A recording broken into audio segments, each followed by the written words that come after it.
Welcome back to Sip&Talk, Sip&Talkers. It's great to have you with us. You know, I've been wrestling with this kind of dark thought this week.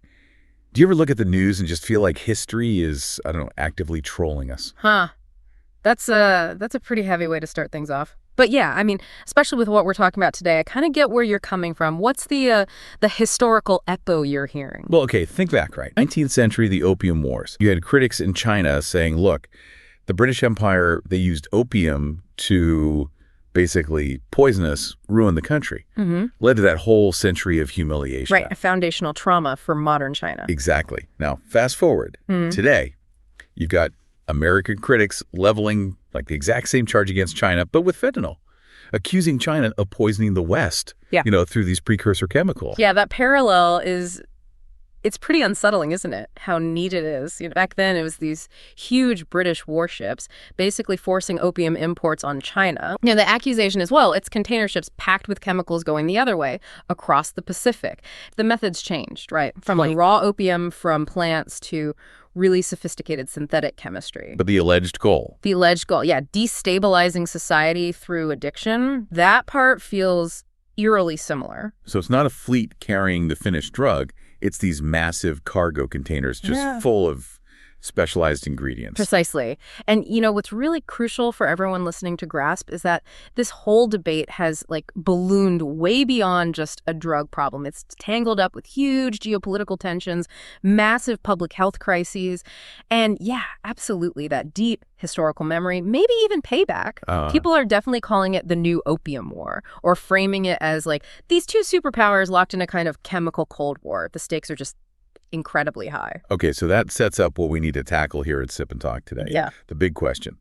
Is China really, as the critics claim, the world's largest sort of deliberate drug factory?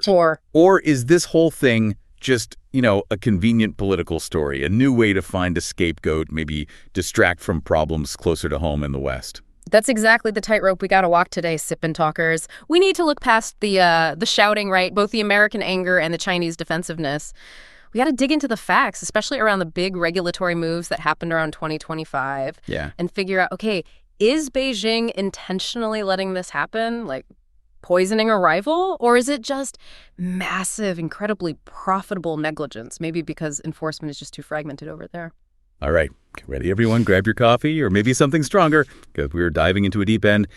Smells like chemistry, but it's pure geopolitics. Okay, so first things first, let's talk scale. Before we even get into the policy stuff, we need to really understand the threat itself. Why is fentanyl this, ultimate geopolitical headache? Because it is just terrifyingly potent. Terrifying is absolutely the right word. We're talking about a synthetic opioid, right? Mm-hmm. Cooked up in a lab. And it's 50 to 100 times stronger than morphine? At least, yeah. To really get that, think about it like this. Mm-hmm. Imagine you spill, a pound of sugar on your counter. And just one tiny single grain of that sugar, right? That one speck is the difference between feeling okay and, dying instantly. Yeah. You treat that stuff with extreme caution, wouldn't you? That's kind of what fentanyl is like. An incredibly tiny margin for error. That's exactly why the human cost is it's staggering, especially in North America, the U.S. and Canada. Uh-huh. Now, the exact numbers, they might fluctuate a little bit year to year, maybe slightly down from the absolute peak in, say, 2023. But the sheer scale is still almost unbelievable. We're still talking about over 100,000 American lives lost every single year because of opioids. Wow. And illicit fentanyl. It's the number one driver of that, no question. Let's just sit with that number for a second. 100,000 lives. Yeah. Annually. I mean, to put that in perspective, that's like a fully loaded passenger jet, like a 747 crashing, everybody on board, gone. Every single day. For more than a year. Yeah, it's that scale. It's not just, a crime problem. It's like a recurring mass casualty event, bigger than a lot of wars. And it's happening inside one country's borders. You can see why it demands, super high-level diplomatic action. Absolutely. And okay, so when you trace the supply chain for this ongoing disaster, where do all the official reports point? U.S. Congress, State Department, the DEA, where do they all say it starts? Yeah, they all point pretty much relentlessly towards China. But like you said, we got to be really precise about China's role here because, that role has actually shifted a bit over time, hasn't it? It has. That's a key point. Yeah. Generally speaking, China is not the main exporter of the finished drug anymore. The actual white powder fentanyl ready for use. After China put certain controls in place, back in 2019 we'll talk about, the actual production, the synthesis, it largely moved elsewhere, geographically. Yeah. Right. China's undisputed role now is being the world's largest producer and exporter of the precursor chemicals. The raw ingredients, got it. So if the final drug is the deadly cake, China's basically supplying almost all the special flour and sugar and baking powder needed to make it. Exactly. And here's the statistic, Sip&Talkers, that you really need to lock in. China accounts for something like 97% of the illegal fentanyl precursor supply globally. 97%. Wow. Yeah. So when we talk about who has leverage over fixing this crisis, I mean, that number tells you China basically holds a monopoly on the starting materials, whether those materials are supposed to be controlled or they're just slipping through the cracks. 97%. That's almost total control of the source ingredients. Okay, so let's trace the journey then. How does this stuff get from a factory in China to, causing so much devastation in North America? Okay, the route is pretty well established now. U.S. agencies, they all seem to agree on this basic pathway. First, you've got the precursor chemicals. And remember, a lot of these are what they call dual use. Meaning they have legal uses too? Exactly. They could be used perfectly legally in making plastics or dyes or even legitimate medicines, agriculture, whatever. So these chemicals, they ship out from Chinese factories, often totally legally on paper, right? On huge container ships. Okay. Second, they mostly land in ports on Mexico's western coast. That seems to be the main entry point. Third, they get taken to labs, run primarily by the big Mexican cartels who've got the chemists, the cheap labor, and obviously the established smuggling networks. And that's where they synthesize it into the finished fentanyl powder. And then finally, step 4. Step 4, that finished product gets trafficked north across the U.S. border, feeding the market in both the U.S. and Canada. It's a truly globalized, dark kind of commerce, isn't it? It really is. China providing the building blocks, Mexico doing the assembly, and North America providing the market and suffering the consequences. And, while the Chinese companies involved often claim, hey, we're just selling legal chemical products, you look at the sheer volume, the specific destinations like bulk shipments going to known cartel hotspots in Mexico, the weird packaging sometimes. It makes that claim sound pretty thin. Yeah. Plausible deniability only goes so far when the numbers are that huge. Right. The source of the essential ingredients, it's unequivocally chemical production happening in China. Okay, so given that scale, right, 100,000 deaths a year, it's pretty clear that, regular low-level diplomacy just wasn't cutting it. We need to talk about 2025 because that really seems like the year the diplomatic pressure hit, like a boiling point. That visit by the FBI director to Beijing in November, that was huge news. Oh, absolutely. It was a massive signal. Just showed how incredibly seriously the U.S. was taking this. We're talking FBI Director Kash Patel, right? Not just some State Department person. Right. The head of the FBI flying directly to Beijing as a special envoy, just for 2 days, specifically to push hard for real concrete drug control actions. Yeah. Sending the head of the FBI like that, it just screams national security threat, not just, a customs issue. Why, though? Why the face-to-face? Why send the FBI director himself? Couldn't they just do a secure video call or use the usual diplomatic back and forths? Well, it signaled a couple of really important things, I think. First, it was basically a high-stakes ultimatum, kind of dressed up as cooperation. Right. When the top U.S. law enforcement official shows up on your doorstep, it really underlines the seriousness. Like, here's the intelligence we have, we need you to act, and we need accountability. Okay, makes sense. Second, and this was the really big shift, it seemed to force China to finally move past its historical resistance. For years, China pushed back hard against this kind of direct, high-level U.S. law enforcement involvement. They saw it as, interfering what they often called long-arm jurisdiction. Right. Their position was basically, you can tell us about your laws, sure, but don't you dare tell us how to enforce our laws on our soil. Exactly. So the fact that Beijing even allowed Patel's visit, let him come and have those direct talks, suggested, like some reports noted, that the cooperation had maybe reached a truly equal status. Truly equal status. I don't know, that phrase sounds a little diplomatic, maybe? Yeah. A bit suspicious? Yeah. Or did the U.S. just finally find a big enough stick, like an economic threat, maybe tariffs, that was just so potentially painful that Beijing had no choice but to listen? Which would kind of be the opposite of equal status, right? What was the actual leverage the U.S. used? Historically, just appealing to morality and geopolitics doesn't get you very far. Right. The real lever here, it seems it was purely economic. U.S. sources were indicating that the administration was threatening to adjust tariffs based directly on how much China cooperated on fentanyl.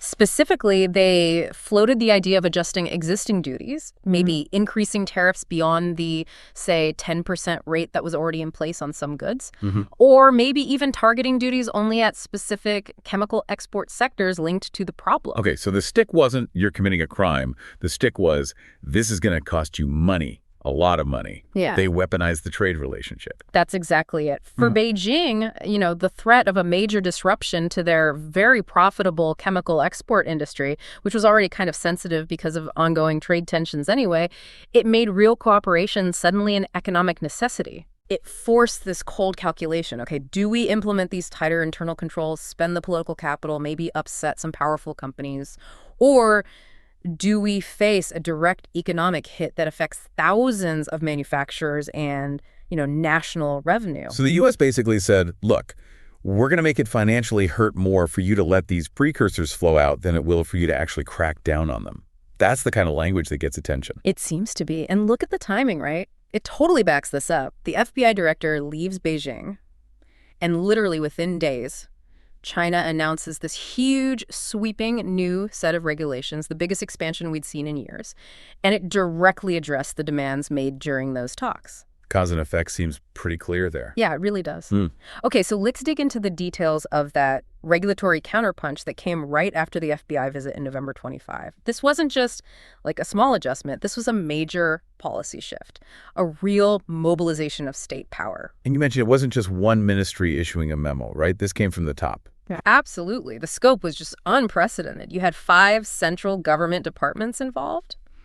Think about this list. Ministry of Commerce, Ministry of Public Security, that's basically their national police and internal security force, the General Administration of Customs, the National Drug Administration, and the Ministry of Foreign Affairs. Wow. That's a heavy-hitting group. Yeah. Getting all of them on the same page, issuing a joint directive. That sends a massive signal down the chain to every single chemical company in China. Like, okay, guys, this isn't just a trade issue anymore. This is now a top national priority.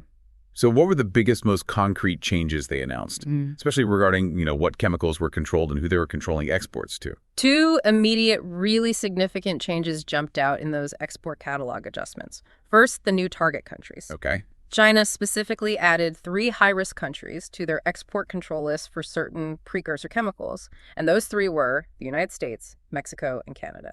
Whoa. Adding those 3 by name, that's huge. They're basically formally acknowledging, okay, these are the countries where the problem is. It's almost like accepting the U.S. narrative of the supply chain right there in the regulation. It really is a formal acceptance of the reality on the ground. Before this, their specific control lists tended to focus more on historical drug zones, right? Myanmar, Laos, Afghanistan, the Golden Triangle area. Yeah.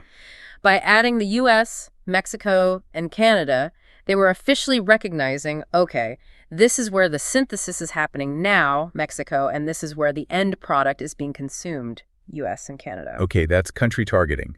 What about the chemicals themselves? Were they trying to get ahead of the chemists always tweaking the formulas? Exactly. That was the second major adjustment.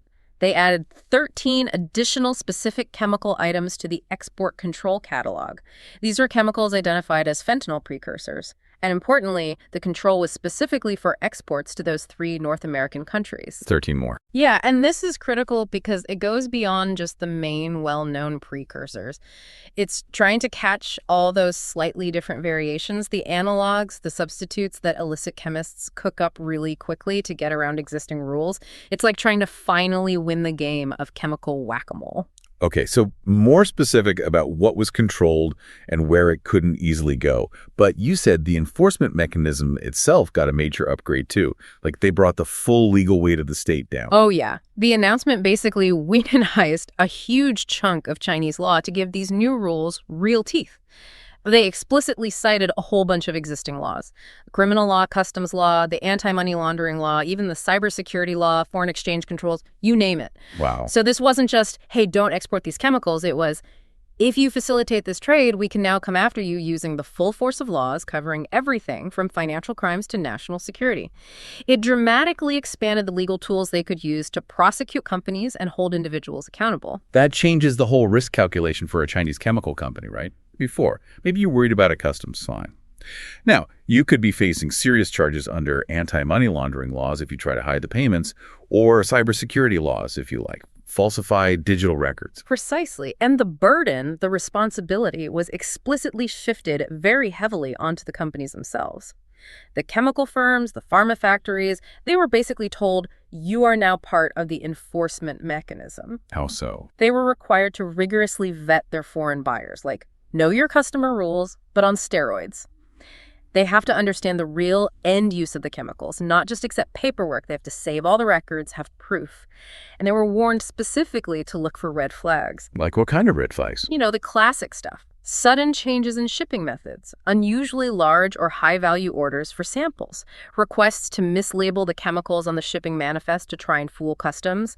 Basically, they were told, ignorance is no longer an excuse. You have a duty to be suspicious. Okay, that sounds like a serious attempt to close loopholes. But you mentioned something fascinating earlier about the philosophy changing based on what they deleted from this new policy notice compared to older ones. Yes. This, for me, is where you get a real glimpse into the shift in Beijing's thinking. If you compare this November 2025 notice with the one that came out after the Biden-Xi summit back in 2023, there's a huge difference. What was it? In the 2023 notice, China included this explicit warning to Chinese companies, telling them to be careful, to avoid getting caught up in fishing expeditions or facing long-arm jurisdiction by foreign police like the US DEA. So basically Beijing was saying, hey, watch out, the Americans might try to nab you, but we kind of have your back, providing a shield. Exactly. It was like a national shield. Now, fast forward to the 2025 notice, that entire warning section, completely gone, deleted. Wow, that silence is loud, isn't it?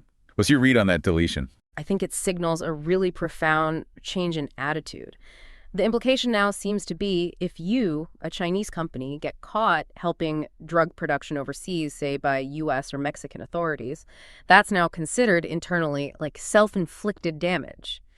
The unspoken message is, we are no longer going to actively protect you from foreign prosecution if you're breaking international norms. So the diplomatic embarrassment of appearing complicit finally outweighed the desire to protect their own companies. That's how it looks. It suggests a realization that, poisoning foreigners is still poisoning, even if the final mixing happens somewhere else. The global political cost just got too high. Okay, and what about playing by international rules? Did the new notice mention that? Yes, another significant detail. The 2025 notice explicitly required companies to comply with international conventions. That might sound like boilerplate, but it was often kind of glossed over before. By highlighting international conventions, it signals China intends to align more closely with global standards, specifically things like the pre-notification system. That's where countries are supposed to alert each other about big shipments of regulated chemicals crossing borders. And China hadn't been doing much of that before. Historically, their participation rate in pre-notification was really, really low compared to the massive size of their chemical industry. So citing these conventions suggests a new willingness to be more transparent, to participate in that global tracking effort. Okay, major policy changes, international alignment. Sounds like a big deal. How did they announce this domestically? Was it front page news? Did they, broadcast this big crackdown to their own people? Not really, no, not at all, actually. While some U.S. officials apparently hoped it would be, a huge headline in the People's Daily, the official newspaper, the actual policy announcement was buried, relegated to a tiny little article, what people sometimes call a tofu block of text, way back on page 10 in the general news section, not exactly shouting it from the rooftops. So execute the policy for the foreigners who demanded it, but keep it quiet at home. Classic information management. Pretty much. They want the international community and especially the U.S. to know they're taking action. But they clearly don't want the average Chinese citizen thinking too much about the awkward fact that Chinese companies are, the source of this massive global drug problem, or dwelling on the diplomatic pressure that forced the change. And was it just buried in the newspaper, or was online discussion also controlled? Oh, definitely controlled online, too. Reports indicated that if you tried searching for information about the new policy or even just the word fentanyl on major Chinese social media sites like Weibo, you'd often get an error message, specifically the 418 error. Now, for those listening, that's not just a random page not found glitch. Right. Error 418 in China is often used as a specific code. It basically means this content exists, but you're not allowed to see it. It's a deliberate signal that the topic has been censored, suppressed from public discussion, because it's considered highly sensitive by the state. So, summing up this section, unprecedented enforcement actions, a nod to international rules, getting tough on companies, but all combined with total silence and censorship domestically. A kind of two-phase strategy, action for the outside world, quiet control internally. That captures it perfectly. Okay, so China rolls out this massive regulatory crackdown in late 2025. Sounds impressive, right? But experts were still pretty skeptical that the crisis would just, disappear overnight. Why, if the rules got so much tougher?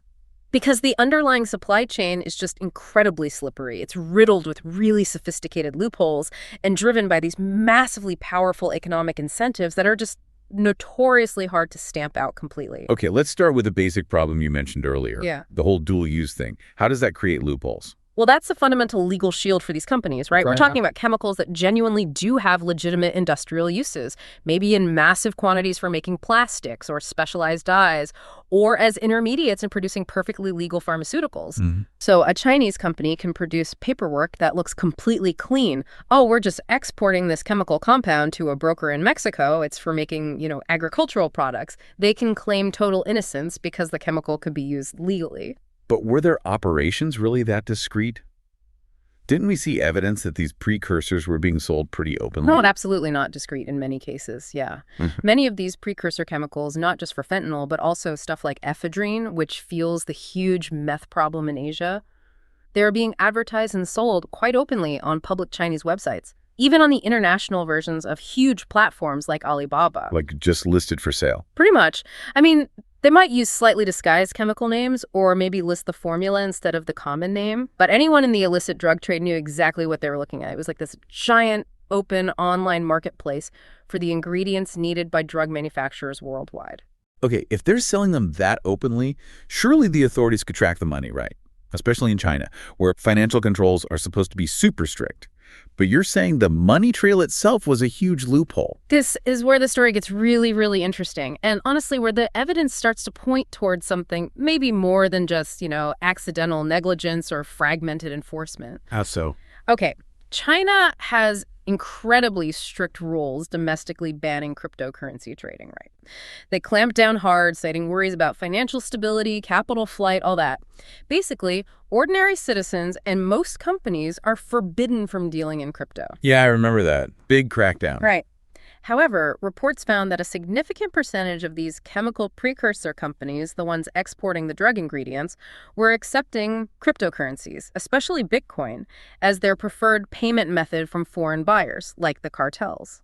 Sometimes it was the only payment method they'd take. Whoa, hang on, let me get this straight. The government bans crypto for almost everyone inside China because they want total control over money flows. Yet they somehow allow this massive, untraceable flow of international crypto funds directly into this specific, highly suspicious export industry. How does that even happen without somebody official knowing about it? Or maybe even controlling those channels? That's precisely the question that makes people suspicious. It looks like a potential smoking gun. If the state controls traditional money flows so tightly, they monitor every wire transfer, every currency exchange above a certain amount. But this huge, opaque river of crypto is flowing specifically to these companies. Yeah. It strongly suggests that either the authorities were deliberately turning a blind eye, or they were perhaps even managing those specific digital pathways, creating a sort of bypass mechanism. So the cartels get their untraceable payment method. Yep. And the Chinese manufacturers get their money outside the normal banking system, avoiding those usual financial choke points and custom scrutiny. Okay, that crypto angle that's pretty damning if you're arguing for strategic intent rather than just incompetence. But it got even worse, didn't it?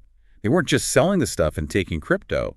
They were actively helping the buyers. Yeah, unbelievably, some companies went even further. We saw evidence that in their promotional materials, trying to drum up more business from the illicit market, they were actually providing tutorials. Tutorials, like how-to guides. Step-by-step instructions, basically showing potential buyers how to take simpler, maybe less regulated basic chemicals and synthesize them into the more complex controlled drug precursors themselves. It was like getting a chemical cookbook included when you bought the ingredients. Okay, that blows the innocent seller defense right out of the water. If you're not just selling the pot, but you're including the recipe for how to cook drugs in it, you can't really claim you didn't know what the buyer was going to do. Exactly. That behavior seems to cross a clear line from, plausible deniability about dual use straight into active complicity in a criminal enterprise. And yet, despite that kind of evidence surfacing, the overall number of actual prosecutions against these companies remain pretty low, especially considering they held, 97% of the global market share? And we should also remember, this isn't just about fentanyl hitting North America, right? This network, this industry in China, it has roots in other drug crises, too. Absolutely. It's crucial to see the bigger picture. The fentanyl crisis shares roots with the devastating methamphetamine crisis that's been hitting Asia for years. Reports showed that some of the exact same Chinese chemical suppliers, including some companies later sanctioned by the U.S. Treasury for fentanyl precursors, were also supplying the precursors for meth, like ephedrine. And where were those going? Primarily to warlords and armed groups in the Golden Triangle region, particularly the Wa State Army operating in Myanmar. They were cooking massive amounts of meth there. So it's the same Chinese industrial base, the same shadowy logistics networks, just serving different drug markets across the globe. Pretty much. It demonstrates this long-standing global web of illicit chemical supply originating from China. So when the big market demand surge shifted from meth in Asia to fentanyl in the West, this powerful, established Chinese precursor industry just pivoted. They leveraged the same opaque supply chains, the same payment loopholes like crypto, to meet the new, incredibly profitable demand. That consistency makes it look less like a series of unfortunate accidents and more like a deeply entrenched industry that, maybe historically operated with a certain level of quiet permission, or at least wasn't top priority to shut down until the international pressure became unbearable. That's certainly the argument that critics make, yeah. Okay, so this leads us right into the heart of the whole debate, doesn't it? The core question. Is China acting with intent, or is it just massive negligence? Are they the innocent neighbor who happens to sell cooking pots, or are they the active partner who sells the pot with the drug recipe and maybe even gives you a discount on the stove? That's a great way to put the analogy. Let's really break that down. The U.S. side, the critics, they're basically shouting, hey, you know that guy's cooking drugs in the pot you sold him, and maybe you even gave him a tax break to export it. Right. Meanwhile, China's official response is more like, look, I just sold a pot. What he cooks in it is his own business. And besides, they add, we were the first country to clean up our own kitchen regarding finished fentanyl. Both sides have these really compelling narratives, and they both use facts and data to back them up. We need to look at both sides fairly. Okay, let's start with the positive view. China's defense. Yeah. You see this laid out in their official white papers, like the ones from around early 2025. What's their main argument for why they're not to blame? Their core claim rests on arguing they've done more than anyone else to control the finished drug. Point number one is their strict domestic control. And the key mechanism there was that whole class scheduling thing they did, right? We should probably explain what that actually means. Yes, absolutely. Whole class scheduling is super important to understand. Most countries, including the U.S., at least initially, they ban drugs one by one. They outlaw fentanyl variant A. Then the chemists just tweak the molecule slightly and make fentanyl variant B, which isn't technically illegal yet. So the regulators are always playing catch-up, this game of chemical whack-a-mole. Right, I see. China, back in 2019, became the first country in the world to schedule the entire class of fentanyl-related substances. Not just specific named versions, but the whole chemical family, including potential future variations or analogs. So they basically outlawed the entire chemical blueprint. Pretty much. It made it fundamentally illegal for chemists in China to legally produce even slightly modified versions of fentanyl domestically. And this action actually went beyond what international UN drug control conventions required at the time. Okay, so they took strong action domestically. What evidence do they offer that it actually worked? Their big claim, the one they repeat often, is that they achieved 0 seizures of finished fentanyl being smuggled out of China since that 2019 regulation change. 0 seizures. That's the claim. So their argument is powerful. Look, we slammed the door shut on the finished problem originating from our shores. our system worked. Okay, which leads directly to their next point. If they stop shipping the finished drug, then the ongoing crisis must be someone else's fault. Specifically, an American domestic governance failure. They shift the blame. Absolutely. The logic follows directly. We stop sending the ready-made drug. The problem now is these cheap precursor chemicals being shipped, mostly legally on paper, and then turned into fentanyl in Mexico. Why? Because there's this massive, uncontrolled demand for opioids inside the United States. So China argues the root cause isn't their exports, it's fundamentally an internal American issue, driven by things like lax border enforcement, maybe a culture of overprescription fueled by pharmaceutical companies for decades, maybe inadequate treatment options. Their underlying message is basically, your house is on fire because of problems inside your house. Look within yourself first. Got it. Fix your own demand problem. And what's their final point in this defense narrative? They also highlight their supposed active cooperation. They point to things like setting up the China-U.S. Counter-Narcotics Working Group, which started meeting in January 2024. They stress their willingness to cooperate, provided, and this is always the condition, it's based on principles of equality, sovereignty, and mutual respect. No long-arm jurisdiction. Okay, so that sums up the official defense. We're super strict at home, we followed international rules, we'll cooperate as equals, but ultimately, this crisis is fueled by America's own internal problems. That's the gist of it, yeah. All right, now let's flip the coin. Let's look at the negative view. This is the attack narrative coming primarily from, say, U.S. congressional reports, various think tanks, especially heating up in 2024 and 2025.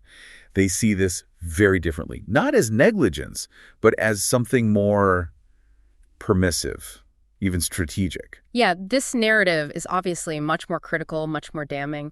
The core argument here is that the Chinese state isn't just failing to stop the precursor flow, they might actually be actively incentivizing it. Okay, and the most explosive piece of evidence they point to is that allegation of economic encouragement, specifically the tax rebates. Exactly. Multiple U.S. congressional reports allege finding evidence that the Chinese government was providing tax rebates or subsidies on the export of certain chemicals known to be fentanyl precursors. Whoa. Let's just pause on that. Tax rebates. The government giving companies a financial break, making it cheaper for them to export the very ingredients used to make a drug that's killing over 100,000 Americans a year. That's the allegation. And think about the implications if that's true. It means the state isn't just passively tolerating the trade, it's actively using financial policy to make it more profitable, more attractive for these companies to ship these specific chemicals overseas, primarily towards Mexico. That completely demolishes the innocent negligence argument, doesn't it? If your government is effectively subsidizing the export of poison ingredients to your main geopolitical rival. Yeah. I mean, that looks intentional. It looks like an economic policy designed specifically to boost that industry, which just happens to have this devastating effect abroad. It's like giving a loyalty stamp card for selling poison. It absolutely fuels that charge of strategic intent. Critics argue China operates with a clear double standard, an iron fist cracking down on drugs domestically because they remember the opium wars and the century of humiliation, but then much looser, profit-driven controls for chemicals being exported, especially when they're headed towards rivals like the United States. The argument is this isn't just sloppy enforcement, it's a calculated passive-aggressive act. Maybe part of what some theorists call ultra-limitless warfare, or even a form of slow-motion chemical warfare. What does ultra-limitless warfare mean in this context? I've heard that term. It's this idea, developed by some Chinese military thinkers, actually, that modern conflict isn't just about tanks and planes anymore. It involves using all available means, economic tools, cyber attacks, information campaigns, cultural influence, financial manipulation, and yes, maybe even exploiting things like the global chemical trade to weaken and undermine a rival state. So the thinking would be letting these precursors flow costs Beijing very little, maybe even makes them money through taxes and exports. Exactly. Minimal cost or effort for them. But the result in the U.S. is immense. Massive social chaos, huge drains on healthcare and law enforcement budgets, tragic loss of life, especially among young people.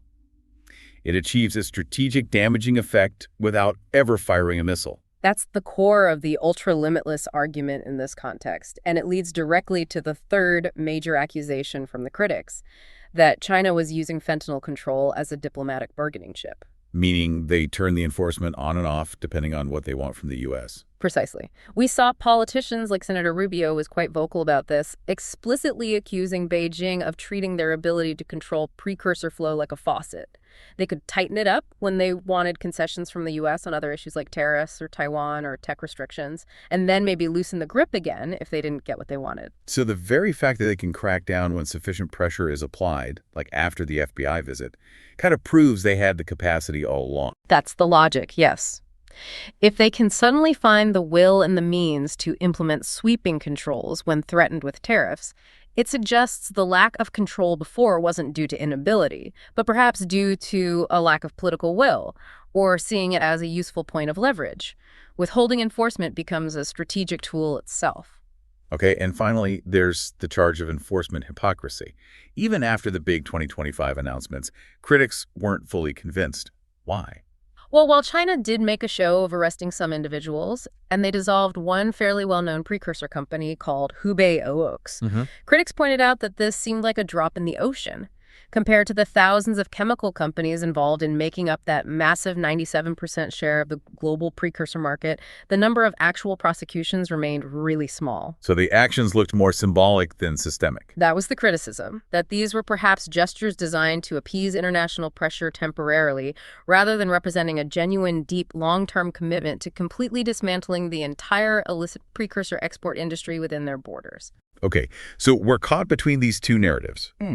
On one hand, China did demonstrably crack down hard on finished fentanyl leaving its shores. That seems true. Yes. But on the other hand, their policy towards precursors seemed incredibly permissive for years, possibly even encouraged by things like tax rebates, definitely facilitated by loopholes like crypto payments. And this permissive stance objectively caused immense harm and destabilization in North America. It's a really complex picture, full of these gray areas and conflicting pieces of evidence. The one thing that seems clear from the timeline is that the most dramatic tightening of controls happened only after direct, high-level diplomatic intervention backed by credible economic threats, like the tariff adjustments discussed in 2025. Which tends to lend weight to the bargaining chip theory, or at least shows that economic leverage works when moral arguments fail. It certainly points that way, yeah. Okay, let's bring this back around to where we started, because that new opium war narrative, that historical echo, it's just incredibly potent in shaping how people feel about this crisis, isn't it? Yeah. Especially in the U.S., where there's this understandable feeling of being victimized, of being under attack. Oh, absolutely. The historical connection is visceral. It's emotional. You know, we talked about the 19th century opium wars, Britain forcing opium on China, leading to mass addiction, societal breakdown, the whole century of humiliation. That experience is burned into China's national psyche. It's the bedrock of their very strong anti-drug stance domestically. Right, but now critics are flipping that script entirely. They're seizing on that exact historical parallel to frame the fentanyl crisis as the ultimate retaliation, right, like a strategic reverse poisoning. And fentanyl, if you're looking for a substance to fit that narrative, is almost chemically perfect for it, isn't it? Wow. It's exponentially cheaper to produce than opium was back then. It's far more lethal dose for dose, so it delivers vastly more destructive potential per container ship. Yeah. The idea that this is deliberate payback for that historical trauma, it resonates really strongly with people who already view China as a strategic adversary acting with, long-term calculated intent against the West. And strategically, beyond just the lethality, why is this particular drug seen as so effective if the goal really was destabilization? A lot of analysts point to the target demographic. Fentanyl deaths tragically hit young people disproportionately hard, especially young men, roughly in the 18 to 45 age range. Think about who that group represents in any major country. That's your prime military recruitment pool. It's your most economically productive workforce segment. It's your future tax base. The engine of the country, basically. Exactly. So if you were waging a kind of quiet, undeclared war, targeting the substance that disproportionately removes that specific demographic from your rival society, well, that's strategically devastating, both economically and psychologically. It's a way to inflict ongoing, non-military damage that forces the target nation to spend massive resources just dealing with the internal fallout. Precisely. Yeah. Now, of course, how does China officially respond when faced with this incredibly serious accusation, this idea that they're actively seeking revenge through drugs? They deny it vehemently, I assume. Absolutely. Forcefully. The official line, repeated consistently, is that the Chinese nation itself suffered so profoundly from the scourge of drugs in the past they have, that keen pain, as they often phrase it, remembering the Opium Wars. Therefore, they argue, the very idea that China would deliberately try to inflict that same suffering on other nations is just unfounded. It goes against their entire national anti-drug philosophy. Their basic argument is, we know how terrible this is. We would never wish it on anyone else. Okay, that's the official denial, rooted in their own historical victimhood. But stepping back, looking at the whole debate around this new Opium War narrative, what's the final analysis? Is it credible? Well, my take is that the explicit revenge theory, like the idea of a secret Politburo meeting where they decided, okay, let's poison America with fentanyl, that's probably more of a political and geopolitical rhetorical weapon than a proven fact. There's no public evidence of a direct top-level order like that. Right. However, even if there was an explicit malicious intent from the very top, the observed reality was years of, at best, passive negligence, combined with clear economic opportunism by a huge sector of their chemical industry. And the impact of that negligence and opportunism, it objectively achieved the strategic effect of destabilizing a major rival.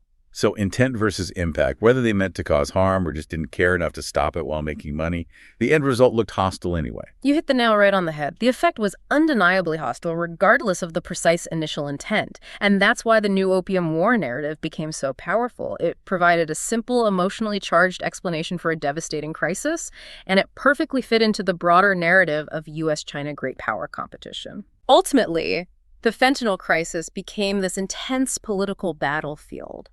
Both sides ended up accusing the other of fundamental governance failure. China pointing fingers at U.S. demand and border control. The U.S. pointing fingers at China's failure to regulate its massive chemical industry. And caught in the middle of this geopolitical blame game. Are the hundreds of thousands of victims and their families? The human cost just gets lost in the political shouting match. It's tragic. Absolutely tragic. Okay, so let's try and pull together the key takeaways from our Sip&Talk exploration of the fentanyl frontline today. All right.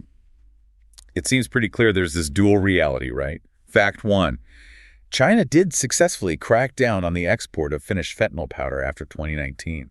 Their whole class scheduling policy seems to have worked domestically, shutting that specific door. Correct. That part of their narrative seems largely accurate based on seizure data. However, fact two, China remained, and arguably still is, the absolutely undeniable near-monopolistic source of the precursor chemicals that fuel the entire crisis in North America via the Mexican cartels. And that permissive environment for precursors, well, it looked less like simple incompetence when you factor in the sophisticated financial loopholes, like allowing crypto payments despite domestic bans, and especially those allegations of actual tax rebates encouraging the exports. It starts to look, at best, like strategically convenient negligence. Right. And fact three, what actually seems to force significant policy change from Beijing isn't moral appeals or quiet diplomacy. It's direct, high-level pressure backed by credible economic threats. That FBI visit in November 2025, coupled with the real possibility of tariff hikes, seemed to be the catalyst for those sweeping new regulations targeting exports to the U.S., Mexico, and Canada, and mobilizing the whole state enforcement apparatus. So the core debate really remains locked on that fundamental question of intent versus negligence. Was the failure to police precursors for so long a deliberate act of strategic aggression, that ultra-limitless war idea? Or was it more like permissive economic opportunism, just letting a highly profitable industry run wild because enforcement was fragmented, politically difficult, and hey, the demand was external? And as listeners, you really have to weigh all the evidence we've discussed. The zero seizure claim for finished fentanyl versus the allegations of tax subsidies for precursors, the crypto loophole, the sudden policy crackdown after economic threats versus the years of prior inaction, the dilution of those protective warnings to Chinese companies. It's complex. Yeah, definitely complex. And our goal here at Sip&Talk, as always, is just to lay out the facts as we understand them, present the different viewpoints fairly without taking sides or endorsing any particular government's narrative. We really hope this gives you, our Sip&Talkers, the information you need to think critically and form your own conclusions about what really drove this crisis and the response to it. Absolutely. But before we wrap up, let's leave you with one last thought to mull over, something to consider as you finish your coffee. This whole problem is defined by its incredible adaptability. Meaning the drug trade always finds a way. Exactly. Think about it. If China, finally responding to all this immense pressure, actually does succeed in significantly cutting off the supply of these precursor chemicals to the Mexican cartels. What happens next? We know these cartels are incredibly resourceful, adaptable, financially sophisticated organizations. They won't just give up. So where does the production shift? Well, analysis is already suggesting the supply chain is likely poised to migrate. Where? Ooh. To other countries with large chemical manufacturing capacity, but perhaps less stringent regulation or less political focus on this specific issue. India, for example, often comes up. It has a massive pharmaceutical and chemical sector, parts of which are known to be less tightly regulated than China's, potentially. So does solving the precursor problem in China just push it somewhere else? Does winning this chemical war on one front just mean starting a new one on another? That's the unsettling question, isn't it? A potential future battlefield in this ongoing global struggle. We'll leave that hanging there for you to think about. All right. Thank you so much for joining us for this pretty intense discussion on the fentanyl frontline. Yeah. Thanks, everyone. We really appreciate you tuning in. And a big thank you, as always, to all you Sip&Talkers out there. Hey, don't forget to subscribe to the Sip&Talk podcast wherever you get your podcasts so you don't miss our future breakdowns. And yes, we absolutely have to give our mandatory, slightly sarcastic shout out to our good friend Mickey over at his YouTube channel, Mickytolife. Apparently there's some fun stuff over there. Travel vlogs, memes. Allegedly. Allegedly is definitely the operative word right now. Mickey, buddy, we got to say, you are proving to be spectacularly lazy these days. You finished your big Europe trip, right? Then you immediately jetted off for another trip to Korea. Living the life. Yeah, living the life. But where are the vlogs, man? The updates have completely stopped. You've got people waiting. Your thousands of loyal followers demand content. Come on, Mickey, get back to work. Seriously, Mickey. Chop, chop. All right, everyone, we'll catch you next time on Sip&Talk.